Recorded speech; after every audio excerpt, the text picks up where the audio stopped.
하나님 말씀은 이사야 57장입니다. 이사야 57장 11절, 이사야 57장 11절 말씀입니다.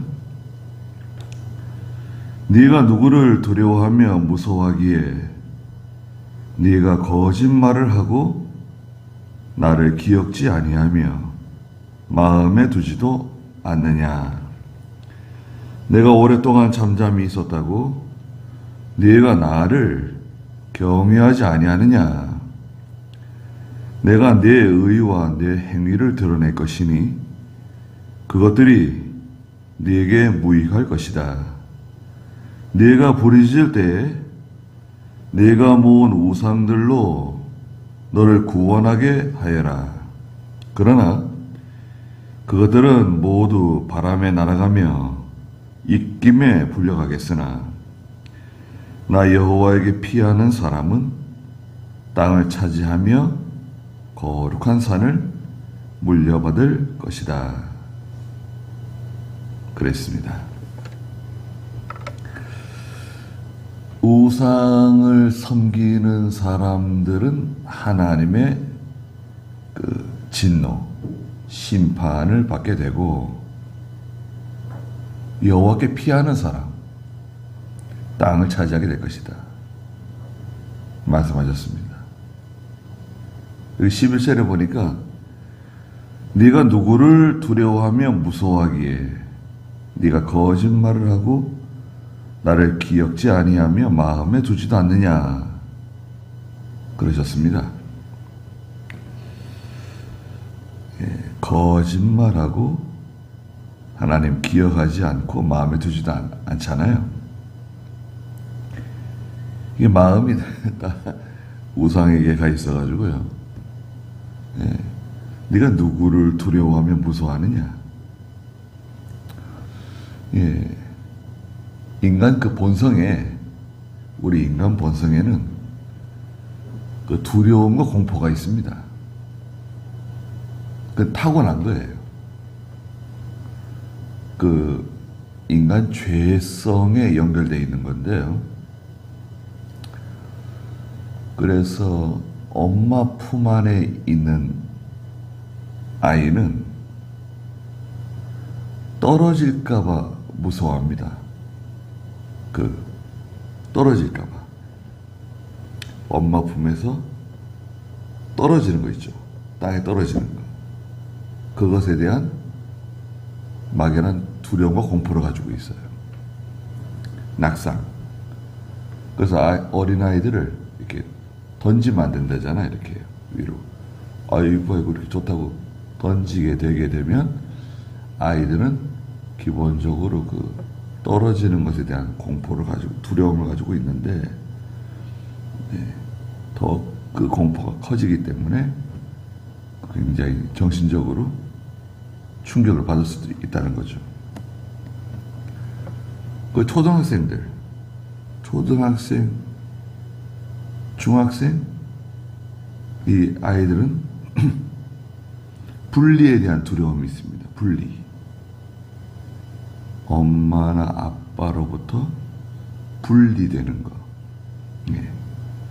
분리에 대한 두려움을 가지고 있어요.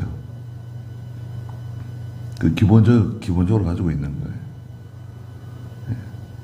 또 아빠, 엄마가 또 분리되는 거. 혹시 아빠, 엄마가 분리되게 되면 이 시기에 있는 아이들은 자기 책임으로 생각을 해요. 나 때문에 엄마, 아빠가 갈라섰다. 이런 그런 자책을 하게 됩니다. 분리에 대한 두려움. 그래서 사람들은요, 성장하면서 다 두려움을 가지고 있어요.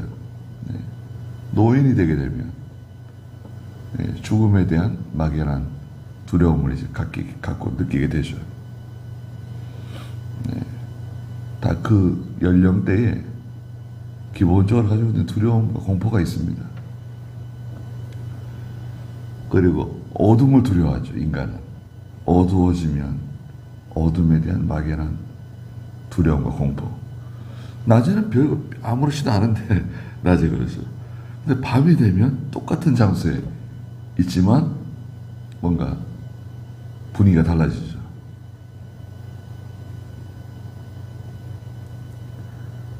네. 그 산에 있으면요 그런 걸 많이 느끼게 됩니다.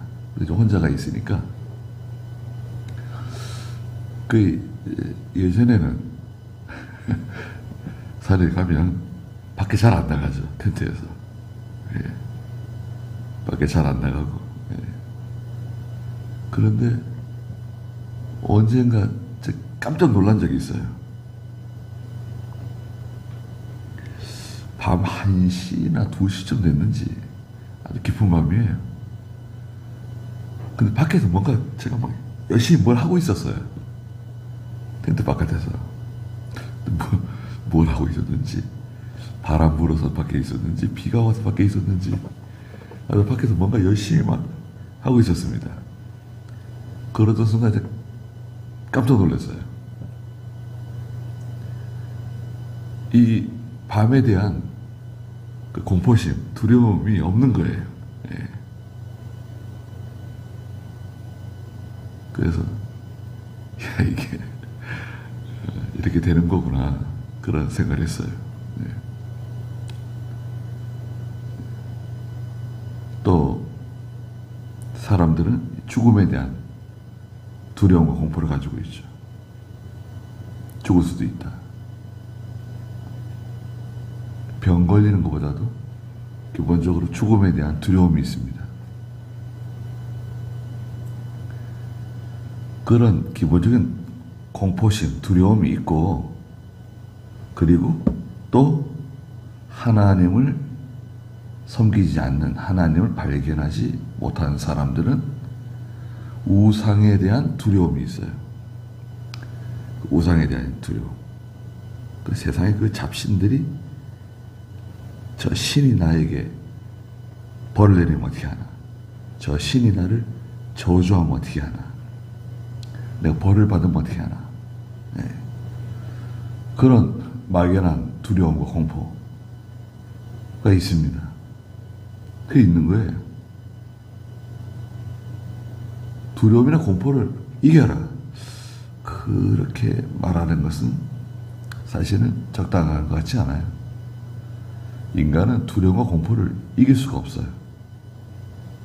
네. 그럼 어떻게 하냐? 그것을 그냥 인정하면 돼요. 그 두려움이나 공포를 그냥 인정하고 그냥 받아들이면 돼요. 네. 그걸 이길 수도 없는데 그걸 이기려고 막 애를 쓰면 괜히 정신 건강에 좋지 않을 수 있어요. 그냥 인정하는 거예요. 두려움이 있다. 공포가 있다. 이건 원래 이런 거다. 이렇게 생각하면 되는 겁니다. 네. 그런데 이 유다 백성들이 하나님을 섬기면서 우상을 섬기는데 그 우상을 두려워한다는 거죠. 누구를 두려워하며 무서워하느냐? 또 사람을 두려워해요. 사람. 나보다 강한 사람, 나보다 권력이 있는 사람, 힘 있는 사람, 또 폭력을 행사하는 사람, 두려워할 수 있습니다. 그 무서운 사람이 옆에 있다는 것은 참 힘든 거예요. 예. 자꾸 공포심을 주고, 예. 위협하고 협박하고, 그런 사람이 옆에 있다? 그거 참 도망갈 수도 없고, 그 뭐 큰 무거운 짐이 될 수 있어요. 그러니까 이 두려움 때문에 거짓말 한다는 거예요. 공포심 때문에 거짓말하게 되고, 또 하나님을 미처 생각지도 못하고 기억하지 않고 마음에 두지도 않는다. 하나님이 계시는데, 만군의 주 여호와 하나님이 계시는데 하나님을 잊어버리는 거죠. 네. 그러니까 이제 성도라도 세상을 바라보게 되면 두려움이 찾아와요. 두려움이 오게 되면 그때부터는 평안함이 없습니다. 평안함이 없는 거예요. 편안해야 되는데 무슨 일을 하더라도 편안한 마음으로 그 일을 해야지. 어디 가더라도 누굴 만나더라도 편안한 마음을 가지고 어디 가기도 하고 누굴 만나기도 해야지. 그 불편하고 찝찝한 마음을 가지고 한다고 하면 그건 참 아무리 좋은 음식을 먹어도 몸에 유익하지 않을 것 같아요.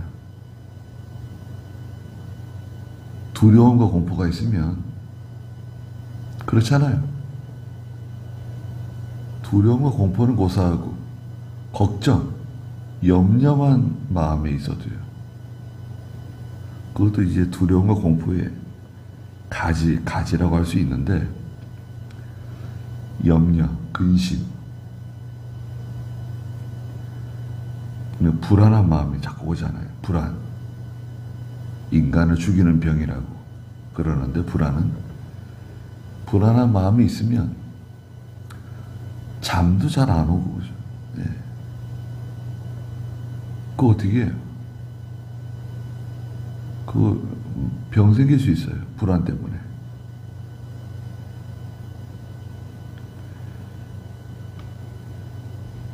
내가 오랫동안 잠잠히 있었다고 네가 나를 경외하지 아니하느냐? 하나님께서요, 가만히 계시는 것 같아요. 오랫동안 잠잠히 계세요. 그렇다고 해서 네가 나를 경외하지 아니하느냐? 하나님 두려워하지 않고, 하나님 기억하지 않고, 또 특별히 하나님의 말씀을 잊어버리는 거죠. 그러니까 어떻게 하신대요? 12절에 보니까 내가 내 의와 내 행위를 드러낼 것이다. 자, 드러내신다 그러죠. 하나님께서 내 의를 드러내신다. 의가 있나요? 의가 없다는 것, 의로움이 없다는 것을 드러내신다는 거예요. 행위, 믿음으로 하지 않았다는 것, 믿음으로 한 것이 없다는 것 드러내신다는 거예요. 갈라디아 6장 1절에도 말씀하시잖아요. 죄가 드러나거든요. 하나님은 죄를 드러내세요. 거기 읽어볼까요? 갈라디아 6장 1절. 형제들아, 어떤 사람이 무슨 죄를 지은 일이 드러나며 영적인 자들인 너희는 온유의 영으로 이런 사람을 바로잡아주고 자신을 살펴 유혹에 빠지지 않도록 조심하여라. 네, 죄의 속성을 말씀드렸죠. 죄는 첫째는 부패시킨다. 적은 누룩이 온 덩어리를 썩게 만든다.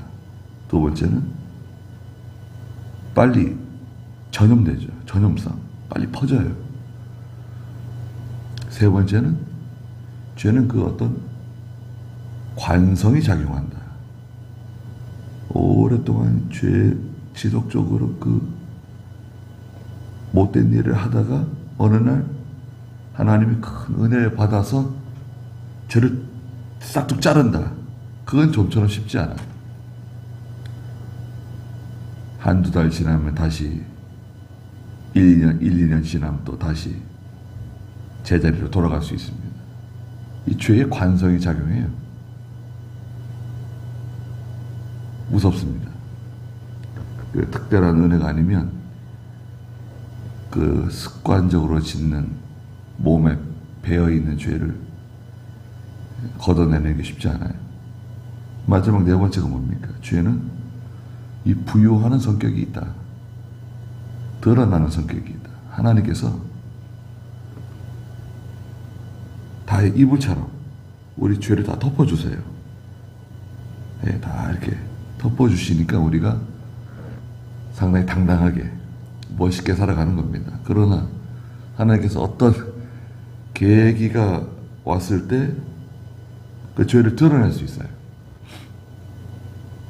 야, 너 이런 사람이잖아. 이 사람 봐라. 이런 죄를 지었어. 이렇게 공개적으로 사람들 앞에 내 죄를 드러내실 때가 있어요.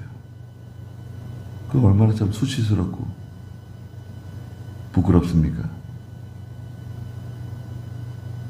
마태복음 10장에서도 그때가 되면 감추어진 것이 다 드러나고 숨겨진 것, 드러나지 않을 것이 하나도 없다. 다 드러낸다, 그죠? 예수님의 백보자 앞에 서게 되면 죄가 뭐 다 드러나요. 그래서 우리는 예수님 앞에 서게 되면 나는 죄인이로소이다. 다 인정하게 돼요. 그래서 변명 못해요. 아니, 죄가 다 드러나는데요. 네. 일평생 지은 죄가 한꺼번에 파노라마처럼 쫙 드러날 텐데 어떻게 예수님 앞에서 뻣뻣하게 나는 죄가 없다고 말할 수 있습니까? 여기서는 하나님 뭐라 그러세요? 의롭지 못한 것, 믿음으로 한 것이 없는 그 행위, 내 의와 내 행위를 내가 다 드러낸다는 거죠. 그런데 그 11절과 12절 사이에 하나님이 사실 우리에게 기회를 주세요. 반드시 기회를 주십니다. 드러내시기 전에 로마서 2장 4절과 5절에 보면 우리에게 어떤 기회를 주세요. 무슨 기회를 주신다 그랬습니까? 로마서 2장 4절 5절 읽어주시겠어요? 아니면 하나님의 인자심이 너를 인도하여 회개하게 하심을 알지 못하고 그분의 인자심과 용납하심과 오래 참으심의 풍성함을 멸시하는 것이냐. 다만 너의 고집과 회개하지 않는 마음 때문에 진노의 날 곧 하나님의 의로운 심판이 나타날 그날에 너희에게 임할 진노를 쌓고 있다. 네. 그 2장 4절에 보니까 하나님의 인자심이 너를 인도하여, 하나님의 인자심이 너를 인도한다? 감동. 예, 하나님의 성령의 감동이 와요. 너를 인도하여 회개하게 하심을 알지 못하고, 하나님의 감동은 우리에게 뭘 요구하시는 거죠? 회개하라고. 네. 회개하라고 감동을 주시는 거예요. 근데 그걸 무시한다 이거죠. 그분의 인자하심, 용납하심, 오래 참으심의 풍성함을 멸시하는 것이냐? 다만 너의 그 고집과 회개하지 않는 마음 때문에 진노의 날, 곧 하나님의 의로운 심판이 나타날 그날에 너의 임할 진노를 쌓고 있다. 그 쓸데없는 고집 피우면서 회개하지 않는다는 거죠. 이게 뭔가요? 하나님께서 죄를 드러내시기 전에 우리에게 은혜를 주세요. 회개할 수 있는 기회를 주세요. 사람을 통해서. 네. 사람을 통해서 책망을 받을 수 있어요. 네. 교회에서 말씀을 듣는 가운데 책망을 받을 수도 있고, 또 인도자에게 책망을 받을 수도 있고, 노예에게 책망을 받을 수도 있고, 총회로부터 책망을 받을 수도 있고, 또 징계를 받을 수도 있어요. 그 회개할 기회를 주시는 거예요. 그게 회개할 기회예요. 근데 그 쓸데없는 고집 피우고 회개하지 않는 마음으로